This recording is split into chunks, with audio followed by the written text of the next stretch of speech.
자, 이번에는요. 두 명의 인물이 사진으로 준비되어 있습니다. 그리고 각각의 사연과 이야기가 담겨 있습니다. 첫 번째 인물 보겠습니다. 최강욱 열린민주당 대표입니다. 기사가 먼저 확 나왔습니다, 지금요. 여기 내용 보시면 이렇습니다. 추미애 장관 입장문 가한, 유출 파문. 법무부 실수일까 아니면 여권의 개입일까. 지금 이게 정치권 논란이 되고 있어요. 약간 어떻게 보면 부수적인데 이게 논란이 되고 있는 거예요.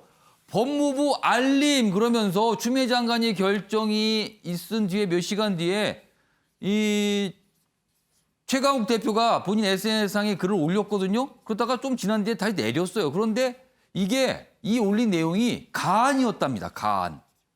그러니까 추미애 장관의 입장문을 낼 때 A안, B안이 있었는데 최종적으로는 B안이 확정이 돼서 공개가 된 거거든요. 기자들한테 입장이 나오는데 그 A안, 가안이었던 A안이 올라온 거예요. 그러면은 그걸 과연 어디서 났는가?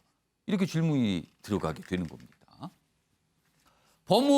법무부는 소통 오류다. 실무진이 이거 약간 실수로 잘못 전파한 것입니다. 라는 설명이 있었어요.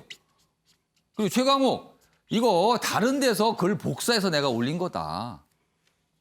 그러니까 이거는 법무부로부터 뭐 받거나 한 거 이런 거 아니다라는 거죠. 그러나 야당은 이거 이상하다. 입수경이 밝혀 이거 의혹 해소해야 된다. 이거 혹시 이건 뭔가 서로 이렇게 뭐 관계된 거 아니냐. 이렇게 또 의혹 제기를 하고 있는 상황인 겁니다. 다음 기사 하나 더 보겠습니다. 추미애 입장문 미공개 초안이 최강욱 SNS에 유출 배경 논란이다. 이렇게 돼 있습니다. 법무부 알림이란 제목으로 있는데 그 내용 글 중에 뭐 수명자는 따를 의무 뭐 이런 게 있어요. 그런데 이 수명자란 표현이 뭐 군용어라 그래요, 이게. 그래서 이게 뭐 혹시라도 어떻게 된 거냐, 의혹을 산다. 뭐 이렇게 설명이 좀 돼 있습니다. 복잡합니다, 지금 이게 또 이상하게 가 있어요, 지금. 자, 먼저 관련 영상부터 보겠습니다. 어제 그 SNS 게재하신 거 관련해가지고 다른 사람 페이스북을 보고 게재 복사를 하셨다고 하는데 어떤 분인 걸 보고 하신 건지 좀 여쭤봐도 될까요? 설명 자료가 나갈 겁니다. 뭐 보시면 쉽게 아시게 될 거예요. 지난 정권의 국정농단이라는 것이 권한이 없는 사람들이 국정에 개입해서 관여하는 것을 국정농단이라고 했습니다. 추미애 법무부 장관의 부당한 수사 지휘와 관련해서 법무부의 방침이 사전에 권한 없는 최강욱 의원에게 전해진 그런 증거가 있습니다. 이것이야말로 국정농단 사건이고 법무부 내부에서 실제로 검토되던 가안이 외부에 유출되었고 이를 일부 인사들이 공유한 것은 현재와 같이 첨예한 검찰개혁 국면에서 국민들에게 의구심을 불러일으키기에 충분합니다. 추미애 장관의 법무부와 법무부 바깥의 정당 관계자 그리고 또 다른 관계자들이 긴밀하게 연관돼 있고 통상적으로는 알기 힘든 보이지 않는 논의기구가 있는 것인지 하는 의심을 충분히 할 수 있기 때문입니다. 이제 의혹 해소를 위해서라도 추미애 장관이 나서서 법무부 내부 검토안이 어떻게 밖으로 유출되었는지를 조사하여 밝혀줘야 할 것입니다. 자, 최강욱 대표의 SNS상에 올린 글 한번 보겠습니다. 이겁니다. 법무부 알림 이런 제목이 붙어 있죠. 그리고 법상 지위를 받는 수명자는 따를 의무가 있고 이를 따르는 것이 뭐 지휘권자를 존중하는 뭐 이렇게 하면서 이렇게 글을 올리고 밑에다 또 본인의 어떤 의견도 이렇게 적어놨습니다. 근데 여기서 지금 야당에서 주목하는 게 수명자예요. 수명자라는 표현인데 이용희 변호사, 이 수명자라는 게 혹시 법조계에서 많이 쓰는 표현입니까? 뭡니까 이 표현은? 네, 이제 이 질문 자체가 예. 사실은 이 수명자라는 단어와 예. 최강욱 대표가 어떤 관계일 수 있는 것이 아니냐라고 하는 어떤 의미를 담고도 있는데 그런 시각 때문에 그렇게 지금 중심으로 그런 그렇습니다. 질문이 나오는 거예요? 예, 왜냐하면 지금 수명자라는 표현이 사실 보통 어떤 법조계나 검찰에서 쓰는 단어는 아닙니다. 뭐 법령에 나와 있는 특별한 용어도 아니고 그런데 이제 군사 재판이나 예. 군법 실무에서는 사용이 되는 용어다라고 그 수명자니까 합니다. 명을 받는 사람 뭐 이런 뜻입니까? 그렇죠. 그런데 또 한편으로는 예. 얼마 전에 이제 추미애 장관도 어떤 상급기관의 명을 어기는 것은 있을 수 없는 일이다라고 하면서 그 명을 받들고 뭐 명을 어긴다라는 표현에 어떤 그렇게 언사를 한 것이 있습니다. 그래서 예. 사실 수명자라는 단어만 가지고 예.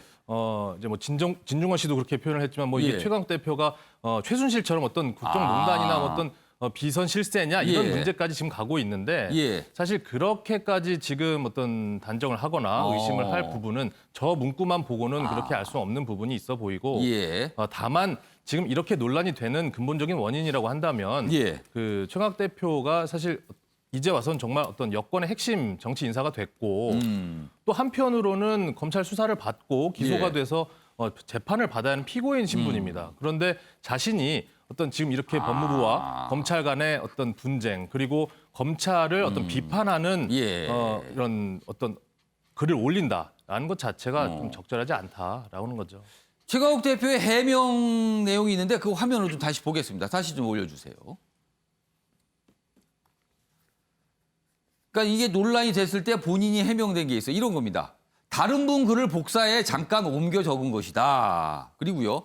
언론 플레이일 뿐. 그러니까 의혹 제기하는 것에 대해서 이거 언론 플레이다. 완전히 헛짚었다. 터무니없다. 이렇게 좀 또 해명을 했습니다. 자, 해명도 나왔고요. 앞에서 의혹 제기 나온 부분도 저희가 소개해 드렸습니다. 그럼 두 분 의견 좀 들어보겠습니다. 먼저 김건학 교수님. 이 상황 뭡니까?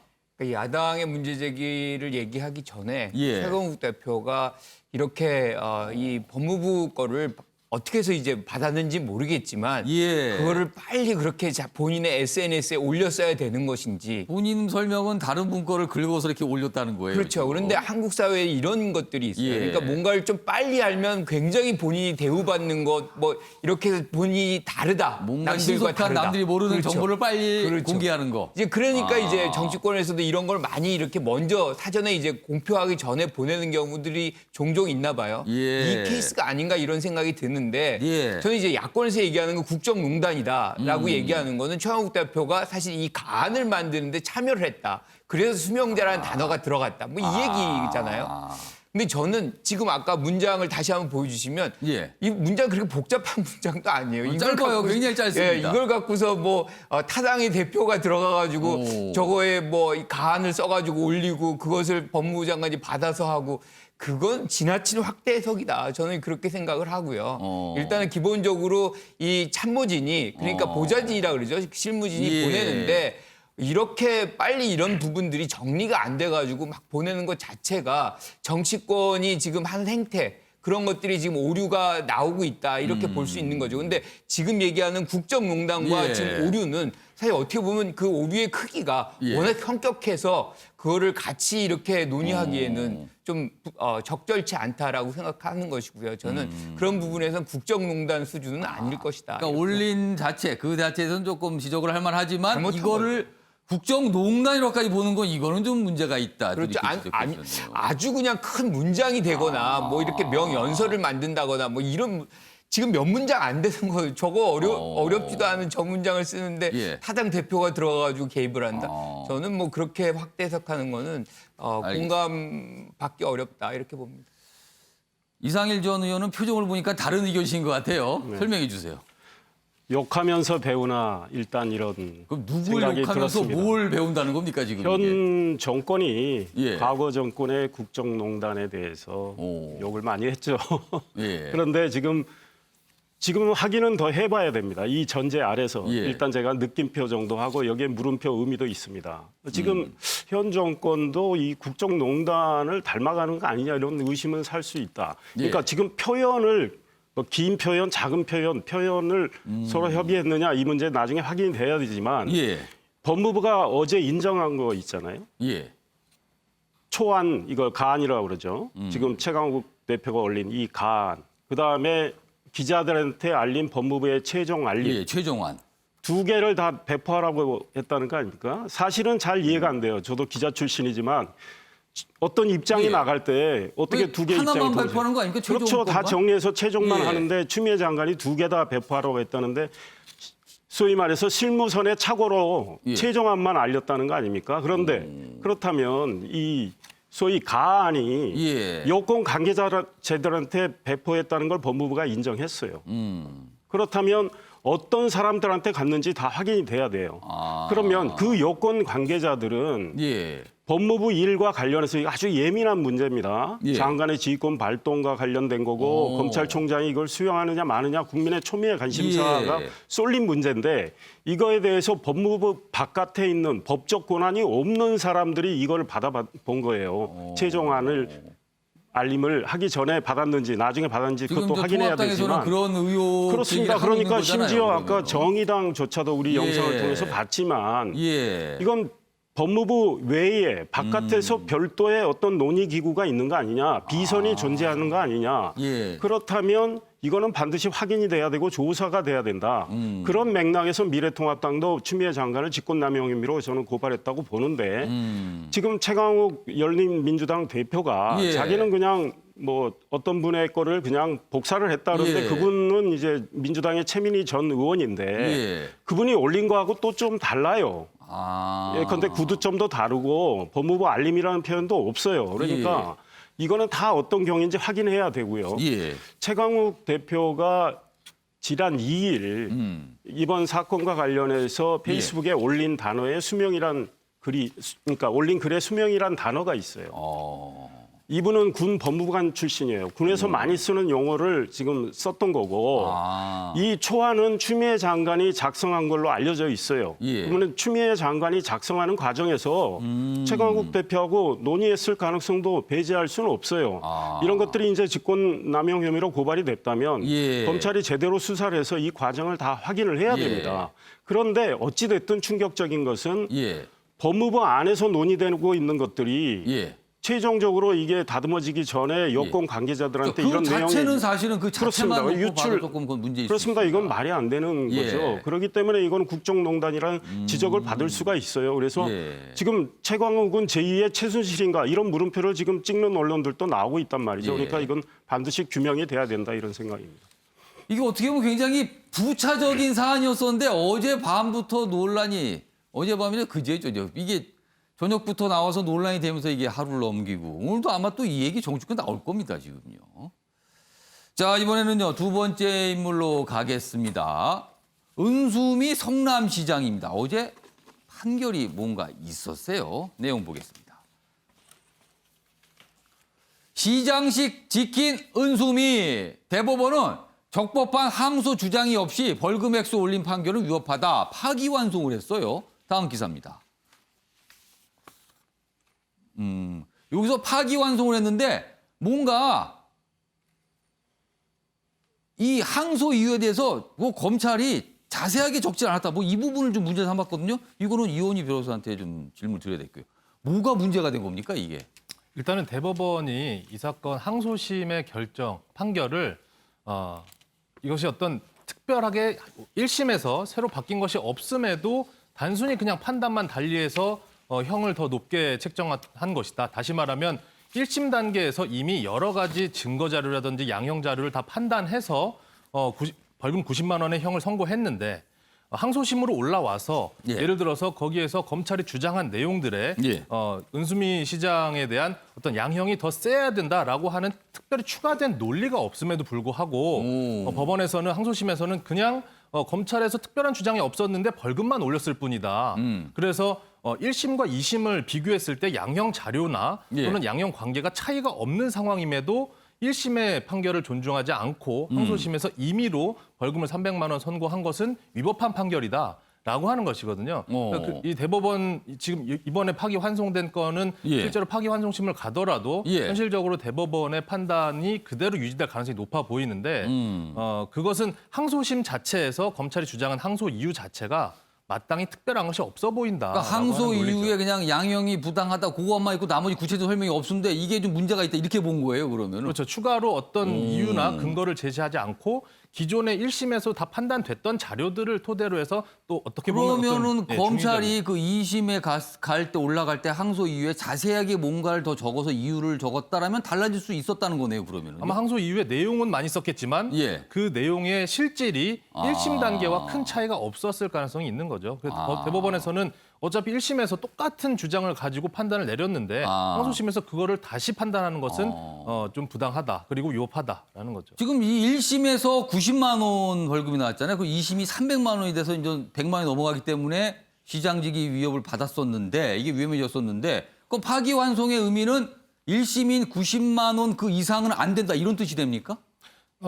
이 사건을 다시 한번 보라라는 예. 의미로 이제 항소심으로 다시 내려보내는데 예. 사실은 이제 결국은 1심의 취지를 존중하라는 의미와 다를 게 없는 것이죠. 그래서 1심 선고가 그대로 유지될 가능성이 높아 보인다는 겁니다. 아, 그러면은 시장직 지켰다. 이 표현이 맞는 거네요. 그러면 이 통해서. 주은규 교수님. 네네. 사실 굉장히 관심이 있었잖아요. 왜냐하면 이렇게 재판이 걸려있는 지방자치단체가 많기 때문에 지금 이것도 굉장히 관심이 있었는데 뭐 영향이 있을까요 혹시 이런 부분들이? 저는 일단 이 재판에 참 안타까움이 많아요. 예. 아까 지금 변호사님 잘 말씀해 주셨듯이 1심에 대한 양형이 부당하다면은 그 예. 양형이 부당한 거에 대한 구체적 이유나 적시가 있었어야 되는데 그게 거의 그렇지가 없었다는 않았다고 겁니다. 합니다. 예, 그러니까 당연히 대검에서 판단할 때는 그런데 근데 또 하나를 보면은 예. 사실은 검찰 구형보다 2심에서 판결은 더 많은 벌금이 부과가 됐거든요. 아. 예, 그러면은 2심 재판부의 판단은 도대체 어디에서 또 근거를 한 것인지 그런 부분에 대해서도 사실 소명이 좀 필요한 부분인 것 같습니다. 하지만 이제 윤리적인 부분에서 과연 은수미 시장이 지금 어떤 모습을 보여줘야 되는지에 대해서는 예. 그 윤리적 부분에 대해서는 우리가 조금 더 지켜봐야 될 필요는 있겠지만은 예. 이거는 지금 검사도 마찬가지고 검찰 쪽도 마찬가지고 예. 2심을 재판한 쪽도 마찬가지고 예. 양형 부당에 대한 어떤 구체적인 소명이 없었음에도 불구하고 1심보다 그냥 어떤 문구를 보면은 크게 반성하는 모습을 못 보였다라는 이유만으로 벌금이 90만 원에서 어떤 당선 무효형에 해당하는 300만 원으로 올라갔다라는 것을 이런 어떤 중요한 어떤 시장에 계신 분들의 판결을 이런 식으로 할 수가 있을까라는 것이 사실 의문이고 불만으로 작용하는 거죠. 여기 보면 그 부분이 설명되어 있어요. 1심과 2심의 판단 이유가 여기 좀 적혀 있는데요. 1심은 은 시장이 뭐 급여 등을 고마 트레이드에서 부담한다는 알기 어려웠을 것이다. 그러면서 90만 원이에요. 어려웠을 것이다. 뭔가 알기. 그런데 밑에는 국민의 신뢰를 저버렸고 진정성 있게 반성하는 모습을 보이지 않고 있다. 이렇게 되고 있습니다. 저는 한 마디만 더 드리면 저 맥락이라는 문장이 잠깐만요. 지금 아까 제가 예고했던 대로 9시요. 오전 9시가 지금 됐는데 서울시에 어떤 브리핑이 예정돼 있었거든요. 그 현장 모습이 들어오고 있다고 합니다. 연결하겠습니다.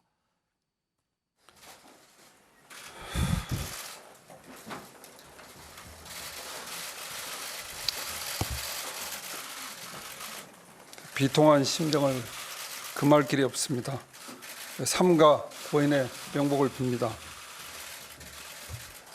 갑작스러운 비보로 슬픔과 혼란에 빠지셨을 시민 여러분께도 깊은 위로의 말씀을 드립니다. 서울시정은 안전과 복지를 최우선으로 하는 박원순 시장의 시정 철학에 따라 중단 없이 굳건히 계속되어야 합니다. 오늘부로 제가 시장 권한 대행을 맡게 되었습니다. 부시양당과 실국 본부장을 중심으로 모든 서울시 공무원들이 하나가 되어 시정 업무를 차질 없이 챙겨나가겠습니다. 특히 코로나19 상황이 시시각각 엄중합니다. 시민 안전을 지키는데 부족함이 없도록 모든 노력을 다하겠습니다. 흔들림 없는 시정을 위해 시민 여러분께서도 함께 해주십시오. 다시 한번 고인의 명복을 빕니다.